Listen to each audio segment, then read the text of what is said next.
My second question is, so Mr. Miles Guo has presented many details relating to his 5-year legal fight with Pacific Alliance Asia Opportunity Fund. This case has shown the CCP's unprecedented infiltration into the U.S. judicial and justice system. Mr. Miles Guo has said that the worst is yet to come. What is your view on the potential outcome of this case? Are you confident that justice will prevail? You know, so many of the law firms are so corrupted because of their involvement with the CCP through offices in Hong Kong and in Beijing.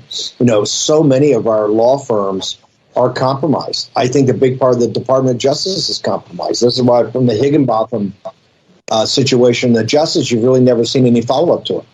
So, no, I think we have a huge problem. I think we have a huge problem with the U.S. attorneys. I think we have a huge problem with the Department of Justice. I think we have a huge problem throughout the legal system. And the reason we have a problem is the money that's being spent for these major white shoe law firms that are, to me, most of them are all compromised working for the Chinese Communist Party. This is why you see this outpouring of support among the corporations and the elites for the Beijing Olympics. These guys are all on the payroll. You know, most of the lobbyist firms and the big law firms somehow have some sort of relationship directly either the Chinese Communist Party or state-owned industry, which is really just a proxy for the Chinese Communist Party.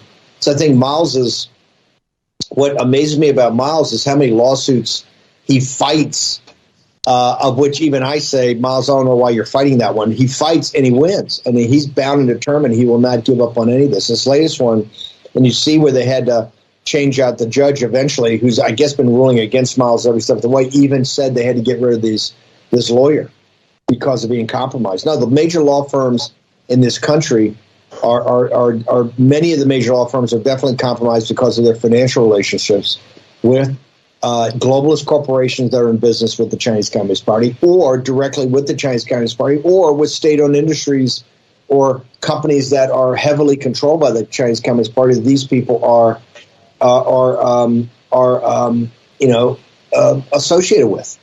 So definitely it's compromised because of money. And that's what the infiltration and what we used to call influence peddling of the Chinese Communist Party is everywhere. Let's go back to what Miles is really first known as and came to the awareness of the American people was really in a broader sense when he went after H&A.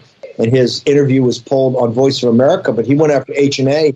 All the American major financial institutions, Merrill Lynch, Goldman Sachs, everybody that was in business with H&A at the time, before it went bankrupt, which Miles said it had to go bankrupt, and that burden fell on the Chinese people. Look at all the law firms associated with that. So no, Miles he's been fighting a very noble fight, I think, against this for many, many years. So no, I would not have. I think that the justice system, because of the law firms, has definitely been infiltrated by the Chinese Communist Party here in the United States.